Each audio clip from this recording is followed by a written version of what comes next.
तो वापस से आ जाइए मेरे लेक्चर नंबर 61 में। तो इस लेक्चर में आज हम डिस्कस करेंगे कि किसी सीधे लंबे धारावाही चालक तार के कारण चुंबकीय क्षेत्र के मान की गणना। ठीक है ना। तो कोई भी जो धारावाही चालक तार है, अब उसके कई प्रकार के टाइप्स हो सकता है वो अनंत लंबाई का हो सकता है वो परिमित लंबाई का हो। परिमित का मतलब जिसकी लंबाई हमें ज्ञात हो, सीमित लंबाई जिसे हम कहते हैं। तो कोई भी एक धारावाही चालक तार है, उसके कारण हम चुंबकीय क्षेत्र के मान की क्या करेंगे, गणना। और एक चीज़ आप ध्यान रख लीजिएगा कि किसी भी धारावाही चालक तार के कारण चुंबकीय क्षेत्र के मान की गणना किसके फंक्शन पर डिपेंड करेगी, बायो-सावर्ट के नियम पर। क्योंकि बायो-सावर्ट का नियम किसी भी अल्पांश धारावाही चालक तार कारण चुंबकीय क्षेत्र के मान की गणना के व्यंजक को बताता है। तो हमारा आज का टॉपिक है, थोड़ा ढंग से ध्यान दीजिएगा, किसी परिमित लंबाई के सीधे लंबे धारावाही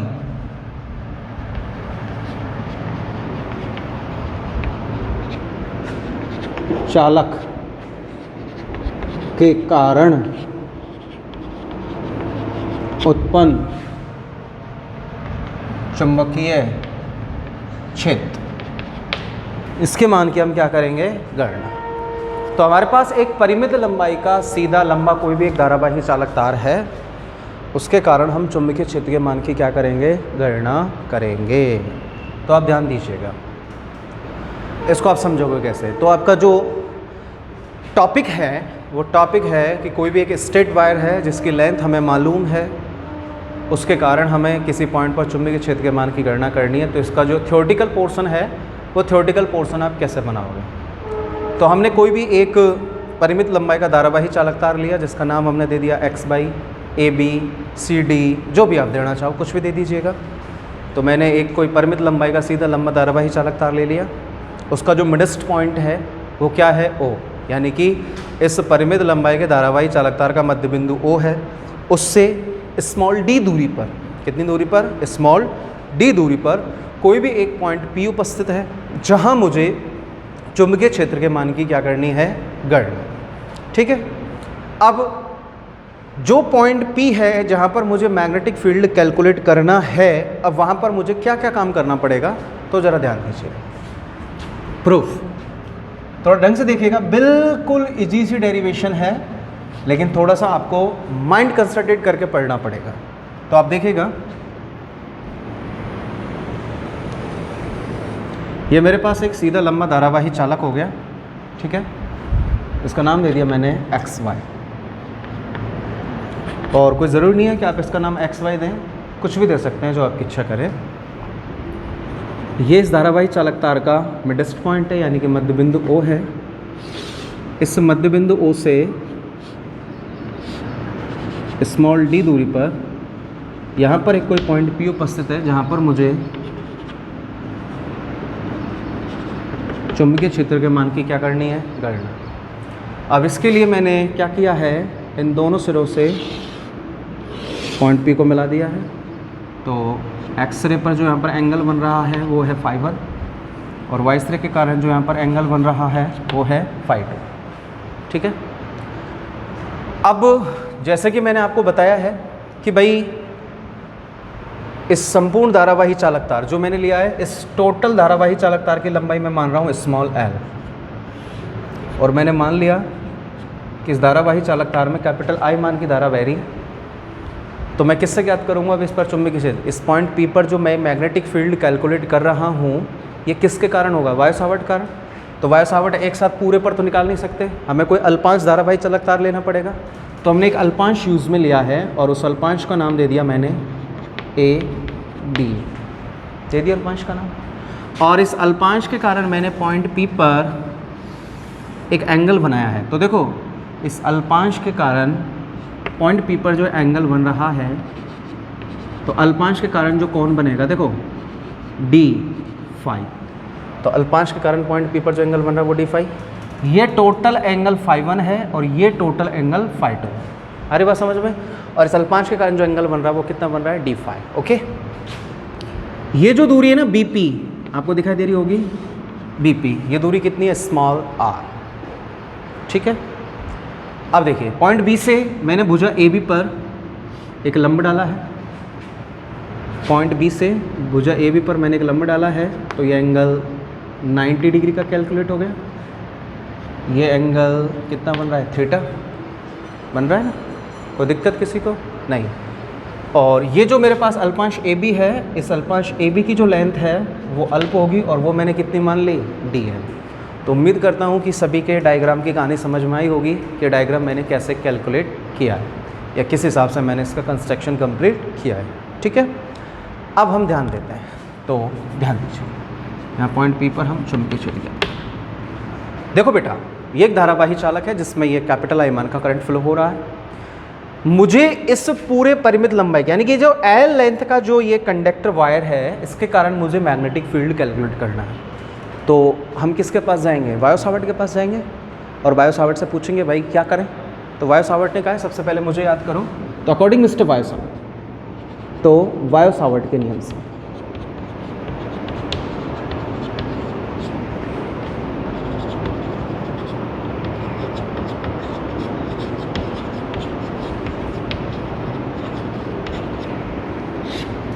अकॉर्डिंग मिस्टर बायो सावर्ट के नियम से मेरे पास फंक्शन बन रहा है D B is equals to में mu naught upon 4 pi I D L sine theta upon R square. ये फंक्शन होता है कि नहीं होता है, ठीक होता है सर। अब आगे आ जाए, that's called is equation number first. ये होता है बायो सावर्ट का नियम, जस्ट अभी अभी मैंने आपको पढ़ाया है। अब आओ बेटा डायग्राम पर। डायग्राम पर ये देखिए, इसको मैं नाम दे दिया आर। तो आप देखेंगे त्रिभुज ए आर बी में, त्रिभुज ए आर बी में, ए आर बी में, ठीक है। यहाँ पे मेरे को साइन दिख रहा है ना, साइन दिख रहा है ना, मुझे साइन को रिप्लेस करना है। कैसे रिप्लेस करूँगा, साइन को रिप्लेस करना है तो साइन का मान निकालूंगा। तो जो ट्रायंगल ए आर बी आपको नज़र आ रहा है, ए आर बी, इसमें से आप साइन थीटा का मान निकालिएगा। और you know also very well sine is equals to में लंब बटे कॉर्ड। तो साइन थीटा बराबर में थीटा के सामने वाली भुजा लंब, तो बी आर 90 के सामने वाली कर्ण बटे में ए बी। फॉलो हो गया कि नहीं हो गया, डिवाइड बाई 1, तो B R is equals to में ए बी साइन थीटा, ठीक है। अब according this diagram A B is equals to में आपको डी एल दे रखा है कि नहीं, ए बी बराबर में डी एल दे रखा है ना। तो बेटा बी आर बराबर में हो जाएगा ए बी की जगह D L into sine theta, equation number 2। उम्मीद करता हूँ यहाँ तक की कहानी आपके समझ में आ गई होगी, बी आर बराबर में डी एल साइन थीटा कैसे आया है, ठीक है। आफ्टर ऑल हम जानते हैं, वी नो दैट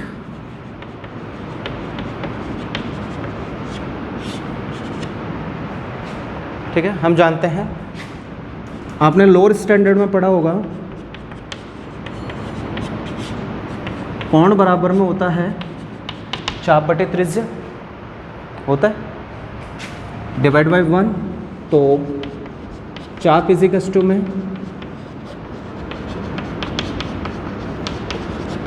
त्रिज्या इंटू कोण होगा कि नहीं होगा। तो बेटा ये चाप है क्या नहीं, पूरा का पूरा है ना चाप। ये जो मैंने यहाँ से लंब डाला है ना, ये पूरा का पूरा चाप है। इस चाप के द्वारा कितना एंगल क्रिएट हो रहा है, डी फाई।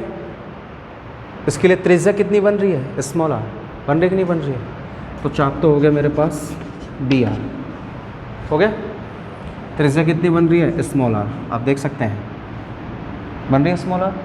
और एंगल कितना क्रिएट हो रहा है, डी फाई, ठीक है। इक्वेशन नंबर 3 हो गया भाई। Comparing between equation number 2 and also 3, तो आप देख सकते हैं सर, सेकंड कह रहा है B R is equals to में डी एल साइन थीटा, और थर्ड कह रहा है B R is equal to में आर डी फाई। तो आप देख सकते हैं एल एच एस पार्ट बराबर है, ऑब्वियसली सी बात है आर एच एस पार्ट बराबर होगा। तो आप यहाँ पे कहेंगे, क्या कहेंगे कि sir D L sine theta is equal to में R D phi. Equation number 4 आ गया। अब समीकरण नंबर 1 में समीकरण नंबर 4 से मैं डी एल साइन थीटा की जगह पर आर डी फाई लिख सकता हूँ कि नहीं? लिख सकता हूँ ना। तो समीकरण नंबर 1 में मान रखने का,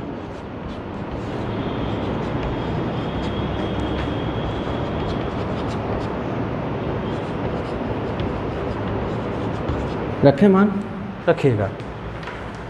तो देखो D we is equal to में mu naught upon 4 pi I upon R square. D L sine theta है ना बेटा, क्या रख दिया आपने? R D phi. भाई डी एल साइन थीटा की जगह पर आर डी फाई, आर से R square, R time cancel हो गया। तो D B is equal to में mu naught upon 4 pi I upon small R into D phi. Equation number 5। Equation number 5, मुझे are को रिप्लेस करना है। किसको रिप्लेस कर रहा हूँ? आर को। तो आप आ जाइएगा, आर को रिप्लेस करना है तो आप वापस से डायग्राम पर आइएगा। डायग्राम पाओ और जहाँ जहाँ मेरा चौक घूम रहा है उस ट्राइंगल को फोकस करना। देखिएगा ओ बी पी, दिख रहा है 90। अब लिखना तो ज़रूरी है ही नहीं। थीटा मेरे को क्या चाहिए? आर, ये वाला आर, ठीक है। आर को रिप्लेस करना है मुझे। क्या करूँगा? आर को रिप्लेस करने के लिए त्रिभुज ओ बी पी में हम यहाँ से निकालेंगे कोस थीटा का मान। कोस थीटा बराबर होता है आधार बटे कर्ण। तो देखो बेटा 90 के सामने वाली कर्ण, ये थीटा बनेगा यहाँ पर, क्योंकि दोनों संगत कौन है? ठीक है, ये दोनों संगत कौन हो गए ना, तो ये थीटा, ये 90 के सामने वाली कर्ण, थीटा के सामने वाली लंब। आ रही बात समझ में? सामने वाली कर्ण, सॉरी ये संगत कोण और ये एंगल के द्वारा जो यहाँ पर ये एंगल बन रहा है ये थीटा है। तो यहाँ पर ये 2 थीटा हैं, इसके संगत हम थीटा को यहाँ पर यूज़ में ले चुके हैं। तो आपको मैं बता देता हूँ, इस वाले थीटा को यूज़ में नहीं लेंगे हम। कौन से वाले थीटा को यूज़ में लेंगे? इस वाले थीटा को यूज़ में, ठीक है। तो कौन सा वाला एंगल यूज़ में आएगा? ये वाला एंगल यूज़ में आएगा, ठीक है। तो कॉस थीटा बराबर में आधार बटे कर्ण, तो थीटा के सामने वाली भुजा लंब, 90 के सामने वाली कर्ण और शेष तीसरी क्या बन जाएगी? आधार, ठीक है ना। तो आधार इज इक्वल टू में आधार कितनी बन रही है आपके पास? ओपी। आधार कितनी बन रही है? ओपी। तो 90 के सामने वाली कर्ण कितनी बन रही है आपके पास? बीपी बन रही है। According this diagram OP is equal to में small D and BP is equal to में स्मॉल आर, ओके। तो cos theta is equal to में OP small D upon R, क्या आ रहा है? अब डी इज इक्वल टू में आर कोस थीटा। नाउ हमें किसका फंक्शन चाहिए? आर का। आर इज इक्वल टू में डी अपॉन कोस थीटा। आगे भैया, तो आपने आर का फंक्शन निकाला है डी अपॉन कोस थीटा, ठीक है। फंक्शन आपके पास कहाँ चल रहा है? इक्वेशन में 5 पर आप फोकस कर लीजिएगा। आपको यहाँ पर आर को रिप्लेस करना है। आर की जगह पर आप क्या पुट करेंगे? D upon cos theta. तो वैल्यूशन क्या बनेगी आपके पास? आपके पास वैल्यूशन बनेगी D we is equal to में mu naught upon 4 pi. D B is equal to में mu naught upon 4 pi I upon R. R आपने कितना कैलकुलेट किया है? डी अपॉन कोस थीटा और मल्टीपल में कितना चल रहा है? डी थीटा, ये तो चल रहा है। तो वैल्यूशन क्या बनेगी आपके पास?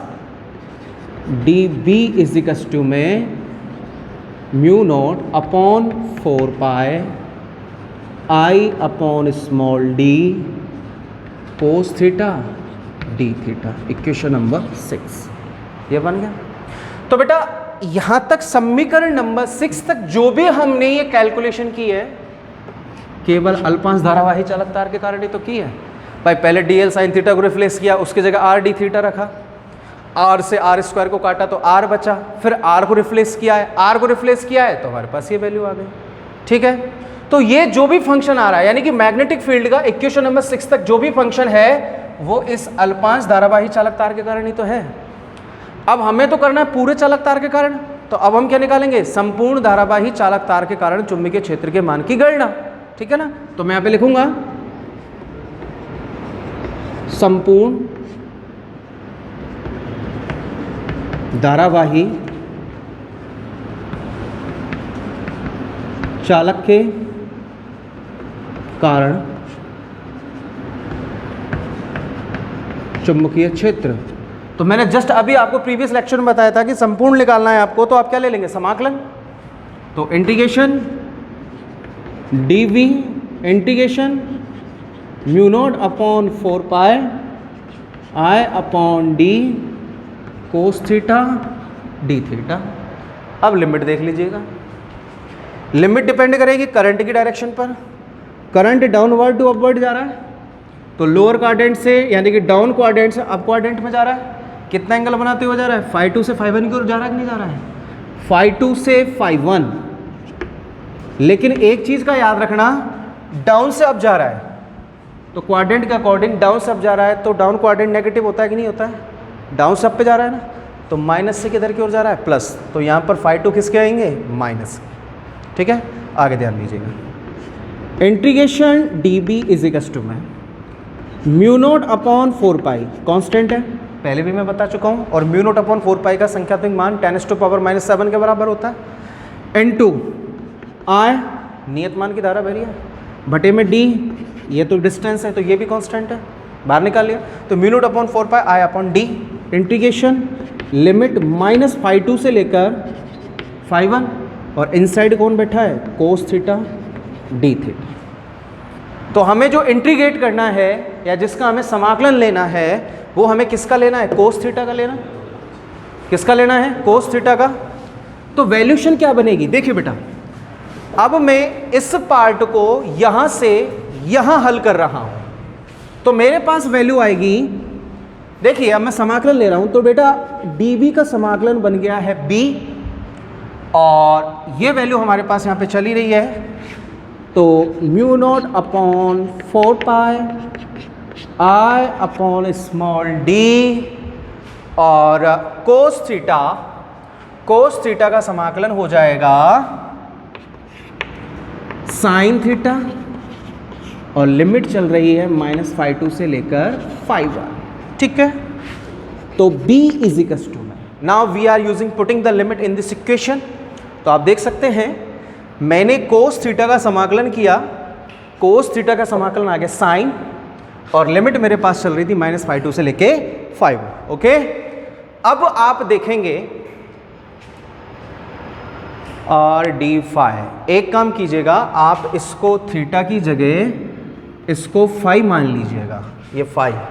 ठीक है, तो ये कोस थीटा की जगह यहाँ पर भी ये फाई हो गया, ये भी फाई हो गया, ये भी फाई हो गया, इसकी जगह पर भी फाई रख दीजिएगा, यहाँ पर भी ये फाई, क्योंकि हमने यहाँ पर लास्ट में इसकी जगह पर डी फाई रखा था, है ना, तो ये थोड़ा सा मिसप्रिंट हो गया है, हमने फाई की जगह पर थीटा रख दिया है, तो ये भी डी फाई, ये भी डी फाई, फाई और फाई, यहाँ पे भी फाई, ये फाई और ये फाई, फाई टू। ठीक है, सब जगह हमने फाई रख दिया है। ओके, अब यहाँ पे फाई, अब मैं मान रख रहा हूँ वैल्यू, लिमिट पहले पुट कर रहा हूँ 20 में mu naught upon 4 pi I upon small d, bracket put का लिमिट रखिएगा साइन, फाई की जगह पर पहले φ1, अब माइनस है तो माइनस के साइन, और माइनस से माइनस, तो देखिए ऐसे लिखो इसको पहले, माइनस साइन माइनस के φ2, ब्रैकेट क्लोज। अब आप जानते हैं साइन माइनस थीटा को मैं माइनस साइन थीटा लिख सकता हूँ क्या, नहीं, लिख सकते हैं ना। तो बेटा ऐसे ही साइन माइनस फाई टू को मैं माइनस के साइन फाई टू लिख सकता हूँ, ठीक है। तो जैसे इसको माइनस के साइन फाई टू लिखूंगा प्लस हो जाएगा, तो मेरे पास वैल्यूशन आ जाएगी b इजिकल्स टू में mu naught upon 4 pi I upon D sine phi 1 plus sine phi 2। तो मेरे पास ये वैल्यू निकल कर आती है कि किसी परिमित लंबाई के सीधे लंबे धारावाही चालक तार के कारण जो चुंबकीय क्षेत्र मेरे पास निकल कर आ रहा है उसकी वैल्यू आई है मेरे पास, आप ढंग से देख सकते हैं 20 कस्टू में mu naught upon 4 pi I upon D sine phi 1 plus sine phi. तो यहाँ पर आकर हमारा जो ये टॉपिक है कि किसी परिमित लंबाई के सीधे लंबे धारावाही चालक तार के कारण उत्पन्न चुंबकीय क्षेत्र जिसका फंक्शन निकल कर आता है 20 equals to mu naught upon 4 pi I upon D sine phi 1 plus sine phi 2, ठीक है। अब एक बार इसको मैं वापस से आपको रिवाइज करा देता हूँ कि मैंने इसको कैसे कैसे शॉर्ट आउट किया है। सबसे पहले हमने डायग्राम का निर्माण किया, ठीक है। डायग्राम के अकॉर्डिंग सबसे पहले मैंने बायो-सावर्ट के नियम को यूज़ में लिया है। According to mister Biot Savart D B equals to mu naught upon 4 pi I D L sine theta upon R square, you know. यहाँ पर हमने सबसे पहले ट्राइंगल ए आर बी से हमारे पास ये वैल्यू निकल कर आई थी B R is equals to A B sine theta, A B is custom D L, तो B R is custom D L sine theta. हम जानते हैं कौन बराबर में चाप बटे त्रिज्या, तो ये हमारे पास वैल्यू आ गई थी B R is custom R D phi, बराबर किया हमने यहाँ पर ही मान रख दिया तो आर डी फाई हो गया, मान रखा हमने, ये रिफ्लेक्स होने के पश्चात ये वैल्यू आ गई हमारे पास। अब मुझे यहाँ से आर को चाहिए था, आर खत्म करने के लिए अब मैंने ट्राइंगल यूज़ में लिया था ओ बी पी, तो एंगल मेरे पास फाई था, यहाँ से कोस फाई का मान निकाला है मैंने, तो कोस फाई का मान कहाँ निकाला मैंने, ये निकाला cos phi is custom O P upon B P, जो भी एक्स वाई जेड मैंने वैल्यूशन यहाँ पे रख दिया, R is custom D upon cos phi, इसका मान यहाँ पे रखा है, नॉर्मल सा लिमिट लगाई है और मैंने इसको इंटीग्रेटेड किया है, और इस प्रकार से मेरे पास जो वैल्यू आ रही है वो ये निकल कर आ रही है, ठीक है। देखिए अब इसके कुछ नोटिफिकेशंस पॉइंट हैं जो मैं आपको बता देता हूँ। नोटिफिकेशंस पॉइंट्स तो क्या हैं, इसकी अगली स्टेज हैं जिनको हम नोटिफिकेशन पॉइंट के रूप में याद करते हैं। तो आप देखिए, तो देखो ये थी पहली स्थिति, आप ये मान लीजिएगा ये पहली कंडीशन है कि किसी परिमित लंबाई के सीधे लंबे धारावाही चालक तार के कारण जो चुंबकीय क्षेत्र हमने निकाला था उसका फंक्शन आया था 20 equals to mu naught upon 4 pi I upon small D sine phi 1 plus sine phi 2, okay. अब अगर दूसरी स्टेज आती है कि यदि धारावाही चालक तार अनंत लंबाई का हो,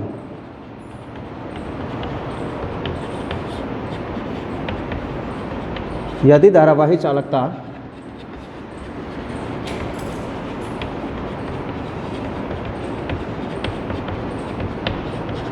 अनंत लंबाई का हो।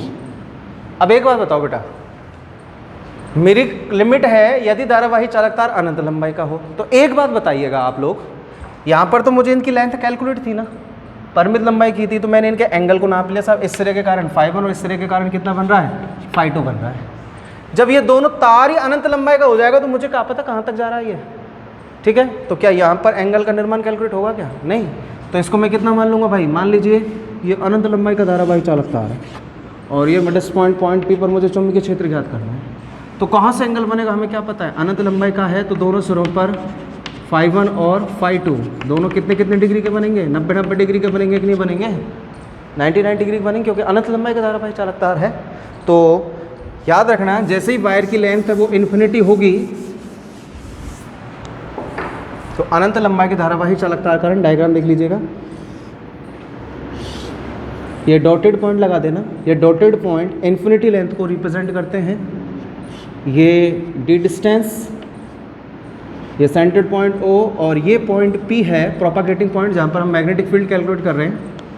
अनंत लंबाई का होने के कारण यहाँ पर जो फाई 1 है वो भी 90 डिग्री बनेगा और जो फाई 2 है वो भी कितने डिग्री का बनेगा, 90 डिग्री का बनेगा, ठीक है। कैसे, अब आप जानते हैं, तो अब यहाँ पे लिखेंगे इस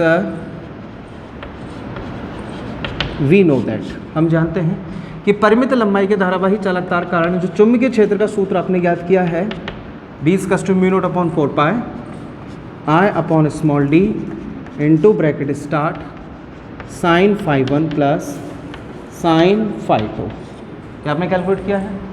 अब बेटा फाई 1 इज इक्वल्स टू में पाई बाई 2 और φ2 = में π/2।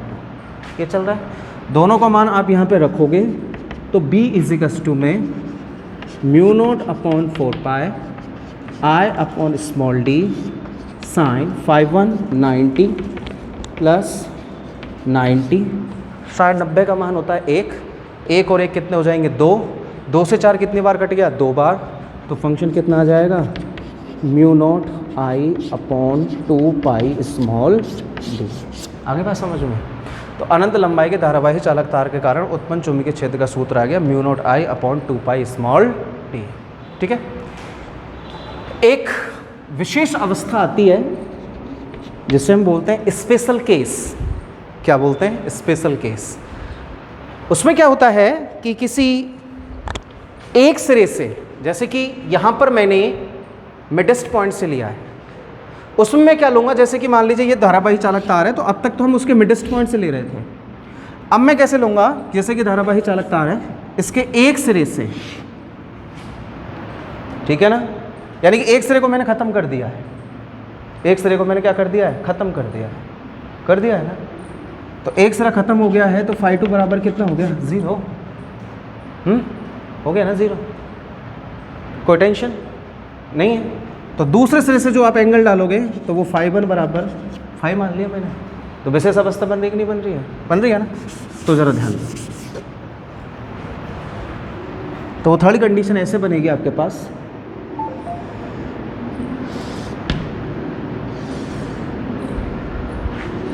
अब एक सिरे को तो मैंने ख़त्म कर ही दिया है, तो अब यहाँ पे लिख सकते हो φ2 बराबर में 0। और इसके कारण जो ये φ1 एंगल बन रहा है, इसको मैंने कितने के बराबर मान लिया है, φ के बराबर। और ये प्रोपोगेटिंग पॉइंट P, ये स्मॉल d डिस्टेंस हो गए स्मॉल d डिस्टेंस। ओके, और ये r के बराबर मान लो, l के बराबर मान लो, d के बराबर, सॉरी d तो अपने मान लिया, r l कुछ भी मान सकते हो। ठीक है। We know that sir, sorry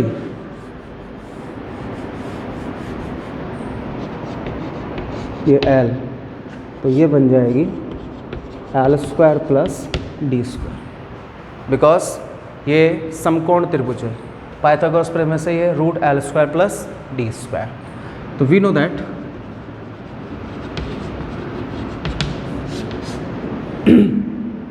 कि b = में μ0/4π I/d bracket start sin φ1 + sin φ2। अब यहाँ पर φ1 बराबर आपने φ माना है, φ2 बराबर आपने 0, क्या? तो b = में μ0/4π I/d और sin φ की जगह φ1 की जगह φ, तो ये बन जाए sin φ, बन गया sin φ। यहाँ से sin φ का मान निकाल लें। तो त्रिभुज OXP में नजर आ रहा है OXP, sin φ लंब बटे कर्ण, लंब OX, कर्ण XP, लंब L, XP √l² + small d²। या तो मैग्नेटिक फील्ड कितना आ जाएगा b = में μ0/4π I/d into sin φ L/√l² + d²। तो ये हो गया मैग्नेटिक फील्ड का स्पेशल केसेस। तो देखिए बच्चों, आज हमने पढ़ा है कि किसी धारावाही चालक तार के कारण चुंबकीय क्षेत्र, तो सबसे पहले हमने किसी सीधे लंबे परिमित लंबाई के धारावाही चालक तार के कारण एक चुंबकीय क्षेत्र ज्ञात किया, जिसका फंक्शन आ रहा था हमारे पास b = μ0/4π I/d sin φ1 + sin φ2। उसके बाद हमने अनंत धारावाही चालक तार की लंबाई यदि अनंत हो तो अनंत लंबाई धारावाही चालक तार के कारण ज्ञात किया, उसके कारण चुंबकीय क्षेत्र आ रहा था, और ये हो गया स्पेशल केस। उम्मीद करता हूँ आज का जो लेक्चर है जिसमें हमने जो भी टॉपिक पढ़ाए हैं ये आपके समझ में आए होंगे। बाकी की जानकारी आपको अगले लेक्चर में दे दी जाएगी। थैंक